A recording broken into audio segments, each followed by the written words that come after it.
Good evening, people, world, whoever, wherever.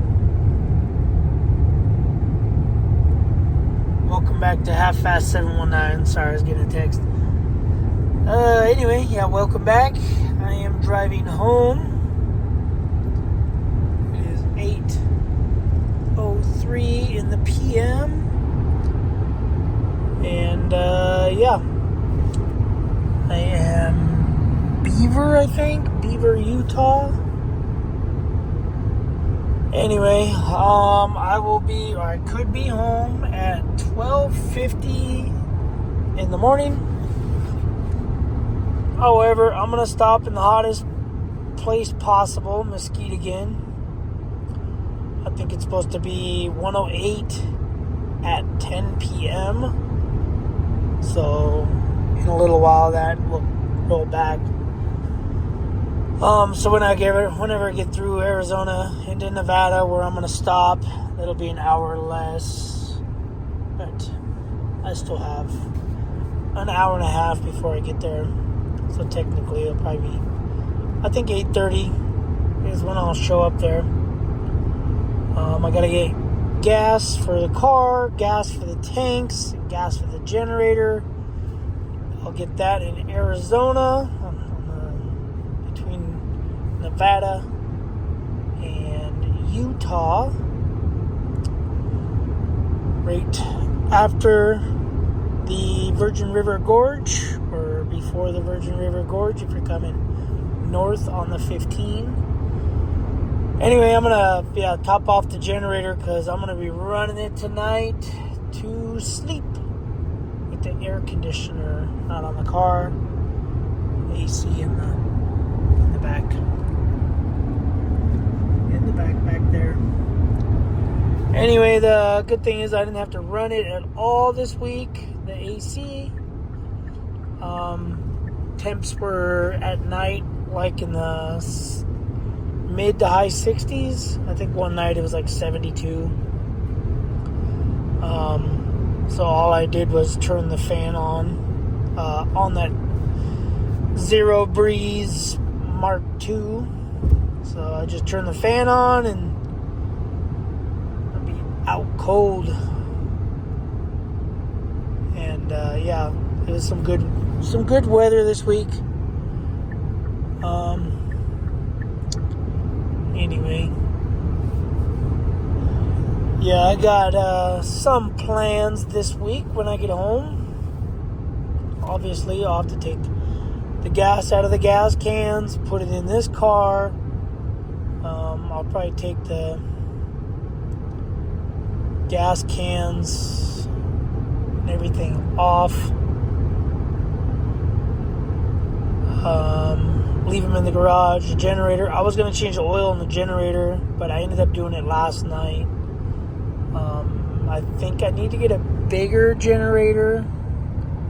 It's a new building. New Ace Hardware. But I think I'm going to get a new, bigger generator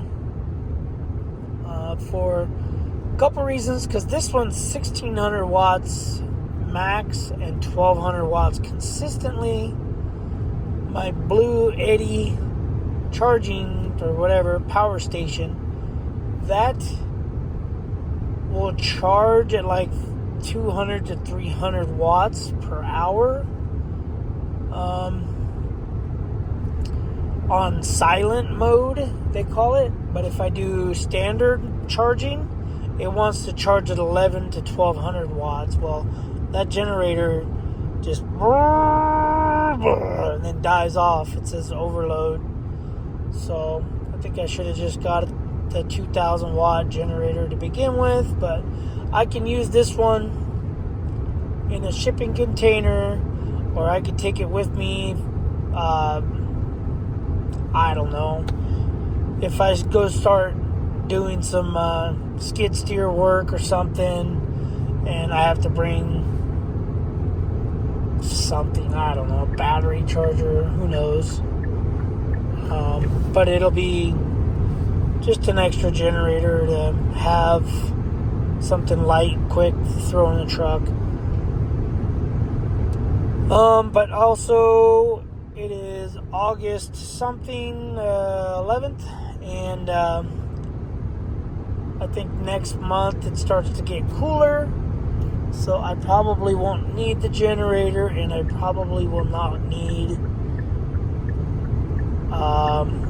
actually I might still use the generator, but I won't need the air conditioner that's in here, because it doesn't do heat. It's not like a mini split where it does hot and cold. I guess you can take the exhaust, the heat that it generates, and pump it back in. I guess you could just turn it on in the car and it'll generate heat and cycle heat. But I don't really do heaters and whatever. I had a heating blanket and I turned it on one night when it was snowing. I think it snowed like 10 inches. And I think it was like 12 or 14 degrees in Nephi, Utah last year or the beginning of this year. And I turned it on and had to wake up, and I woke up and turned it off because I was too hot. So usually I'll just throw a blanket or that heating blanket on me without it plugged in, and then I can sleep all night nice and warm. But anyway, so it's getting to that time where I won't need this air conditioner, so I'll have more room in the car. And I would say I wouldn't need the generator, but I might need the generator because the sun, doesn't go up and down across. It does this winter solstice. It goes at that angle. So there's not much sun, but then I can plug it into the car and charge it.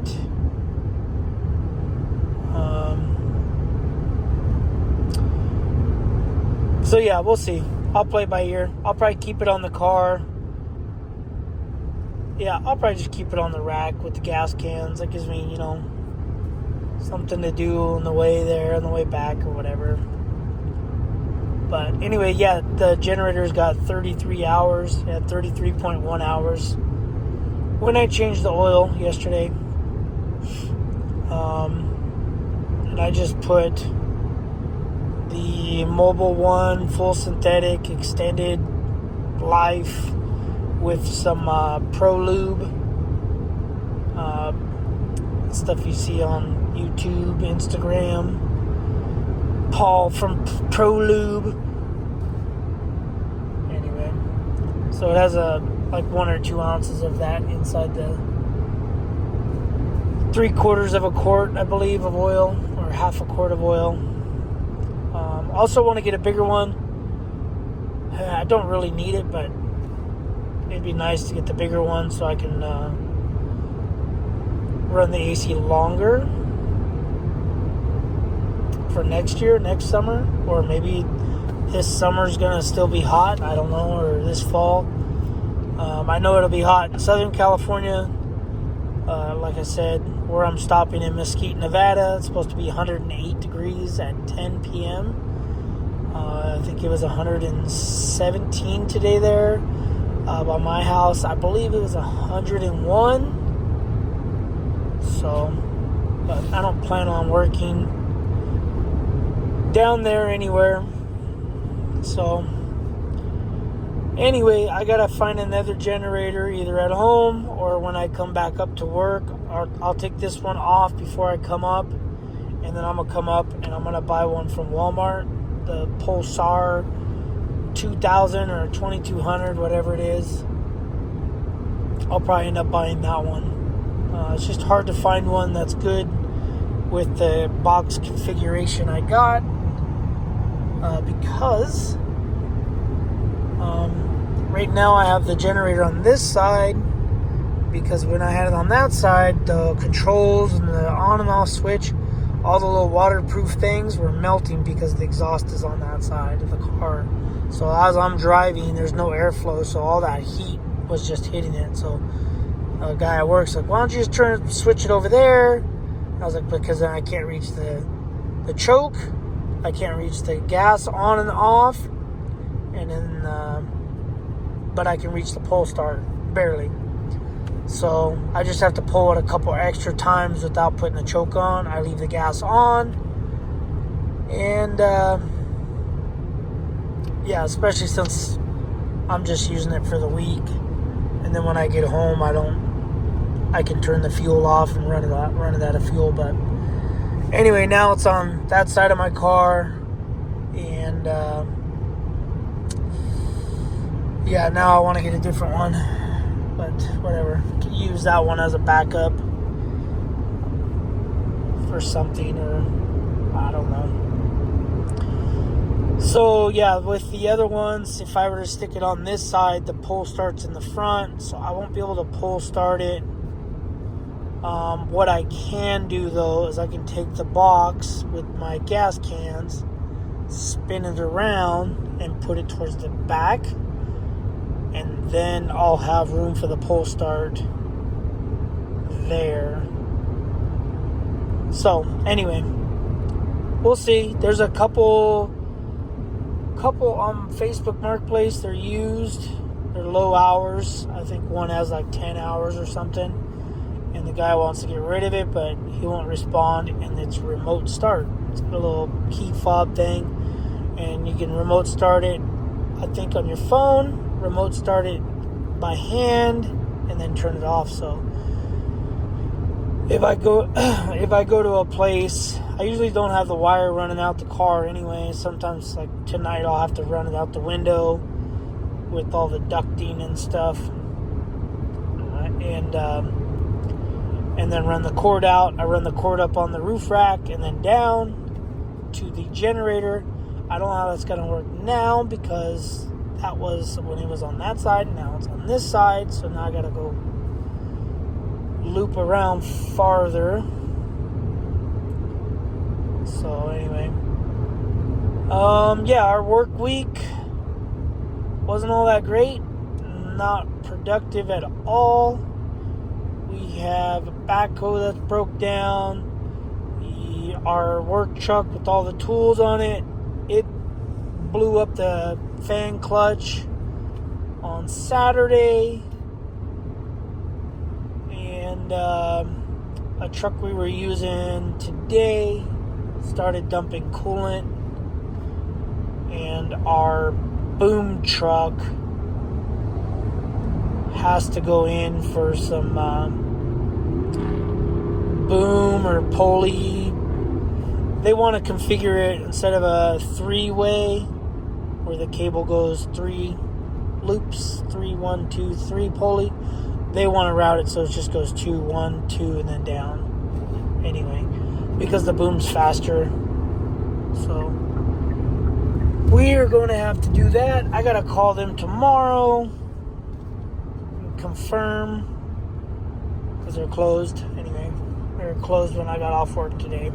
But I'm going to call them, confirm that they can swap it to the 2 block, the 2 pulley, 2 whatever it's called. And then I got to call Ford, tell them. We called them today to tell them, but we just got to make sure there's a recall in the truck. Needs batteries, needs hood lift supports. It needs a windshield. It's got a crack up here. So yeah, we didn't have too good of a productive week. I don't think we did enough. I don't know. We did everything that we were told to do and more. We actually went and helped other work groups that we weren't asked to do. I just called them. I was like, "Hey man, you guys need any help? All of our trucks are broken, so we can come out and help, but we don't have barely any tools." So they're like, "Yeah, come help us." And I'm like, "All right." So we went out there for yesterday and today, helped them with a bunch of stuff to button up their job.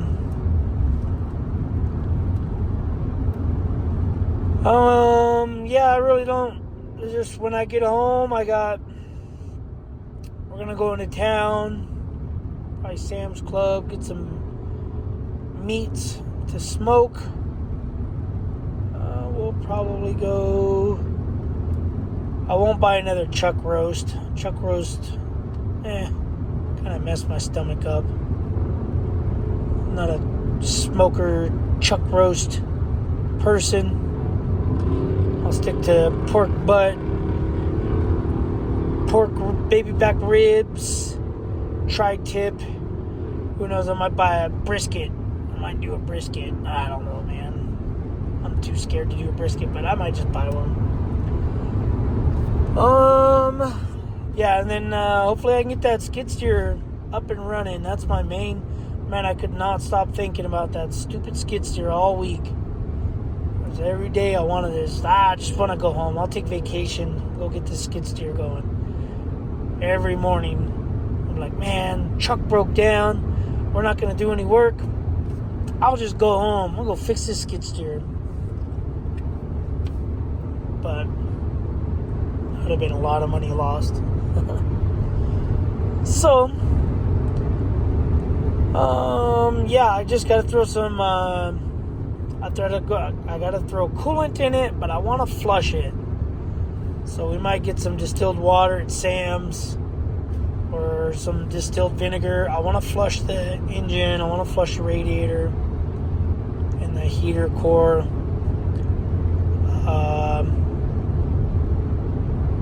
Gotta see if there's a way I can do that or something.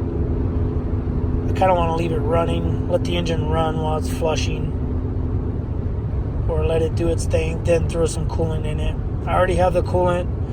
I gotta throw hydraulic fluid in it. I gotta button up a hose and put the little pieces that go on top of the hydrostatic pump.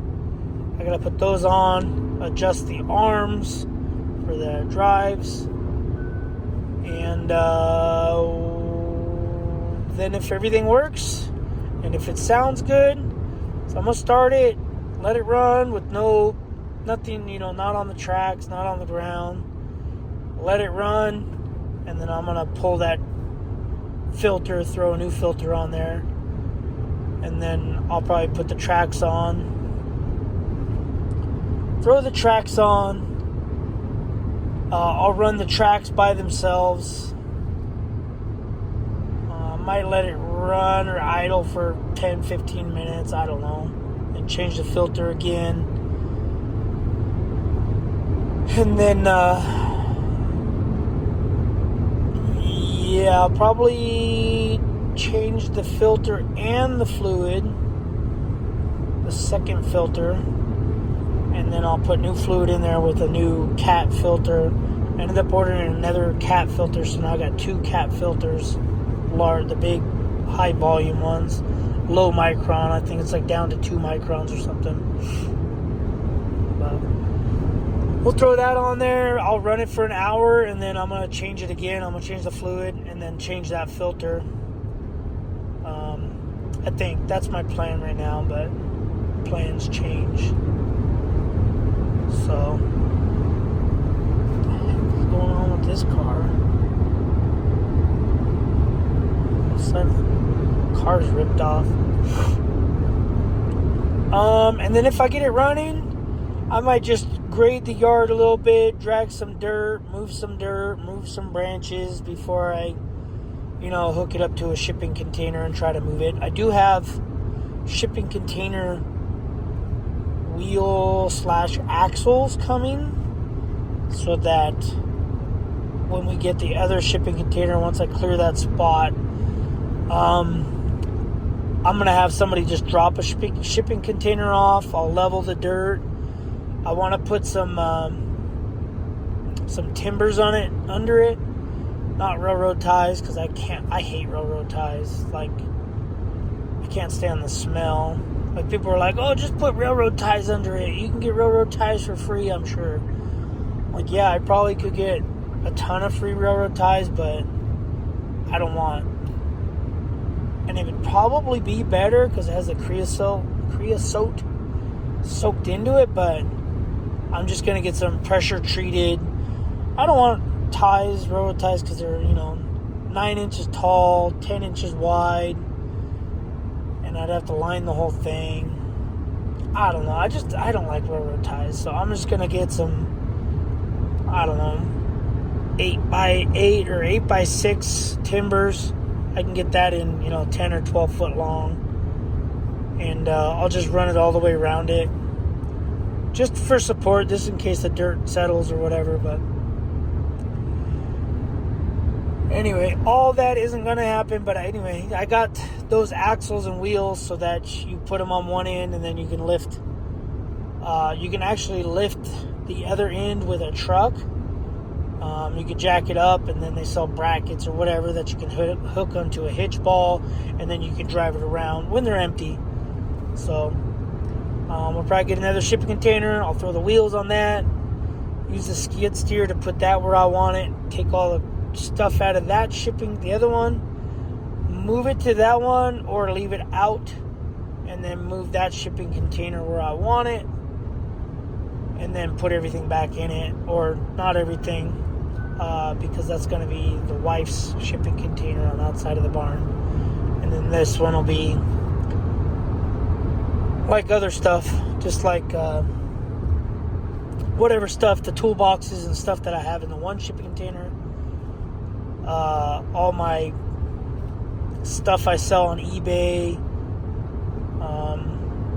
Then just stuff in the barn is going to go to that one. I'll probably have to cut out a doorway in it so that I can access it from the side rather than the front.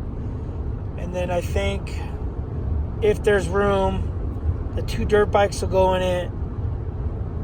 The skid steer will probably go in it, because I don't think I could fit the Yamaha dirt bikes and skid steer in there. So anyway, I think that'll be my next off week. Right now and next work cycle, we work 7 days on, we're off 7 days, so they call it a 7-7 schedule. But the following week, so September, we're switching back to 8 days on, 6 days off, because a lot of people are complaining about the money, because you only get 7 days of per diem, and you get 7 days of pay, which is an average about 80 hours. It's like 12 hours, 12 hours, 12 hours, and then 411. So 3 12s and 4 11s makes 80 hours. Whereas if we're on 8 6s, you'd have 90 hours of pay. So people want to stay an extra day. People want that extra day per diem. They want to be able to stay in the hotel an extra day, pay for food an extra day. So, I don't know. I tried to keep us on 7-7 because even though I would make more money because I sleep in my car. So, I sleep in my car. So, the per diem money would be pocketed, and then the extra day of pay is, hours I'd have to work. But, which is no benefit for me. I'd actually lose 10 hours plus a day of per diem doing this gig that I'm doing now. But whatever, I guess I'll just make more money. I'll get the extra 10 hours per check and an extra per diem. But anyway, so yeah, that's what we got going on at work. Nothing exciting. Next week is going to be exciting. Hopefully they get our backhoe fixed. Hopefully our 550s, our work trucks fixed. But look at those mountains. Pretty crazy. Red duck. Anyway, guys, I got some other stuff. Those axles and stuff I ordered off of the Temu. And I have 2 8-lug wheels and tires. They're both different sizes that I'm going to use. I don't care. Because these axle hubs are 8-lug. I ordered some other stuff off of Temu, so we'll see. I ordered a hydraulic pressure gauge set from Temu. It was $40. They sell the exact same one on eBay, the exact same one on Amazon for $140. So I got it for like $47. So, yeah, I got some stuff to unbox, to open tomorrow. I might run to town, go to Sam's Club tomorrow, depending on how I'm feeling. I'm going to try to get to Mesquite early-ish tonight. Usually I get to Mesquite at like 10 o'clock Nevada time, Pacific time. And I think tonight I'll be there. I'll be there at 8:30. I know it says 8:30, but that's Mountain Time. So I think I got another hour to get to Mesquite. Set up my car, go in, brush my teeth, go to the bathroom, and come outside or come to the car, go to sleep. And I'm gonna set my alarm for 3 a.m. So that'll get me into Vegas at like 4. I think around 4 in the morning. So hopefully no cars will be there. Traffic will just be gone. And then that'll get me home. It's 4.5 hours, 3. So I'll be home at like 8 o'clock, 7:30, 8 o'clock in the morning. Get my car unloaded. And then I'll probably take the Audi. The wife and me will probably take the Audi. Just go to Sam's Club and something else. But anyway. Alright guys, I'm going to get off here. Headlights aren't on. And we'll see you guys tomorrow. It won't be tomorrow for you. It'll be tomorrow for me. But anyway, I don't know why this truck moved over so early, but good on him. It's the way to do it. Move over early so you don't cut people off like them Amazon Prime drivers. Man, I hope they kick all them Amazon Prime drivers out of them trucks. Hopefully they pull all their licenses. Can't stand them Amazon Prime trucks. The drivers, not the trucks. The drivers are, man, they're the worst people. Alright guys, see you in the next video. See you tomorrow. You'll see me see this video on probably like Wednesday or Thursday. And then tomorrow will be Friday for you guys or whenever. Alright, later guys. Thanks for watching. Subscribe, comment, do what you do. Got any questions, any comments, why my car wants to drive me off the road? Go ahead and ask. Alright guys, later.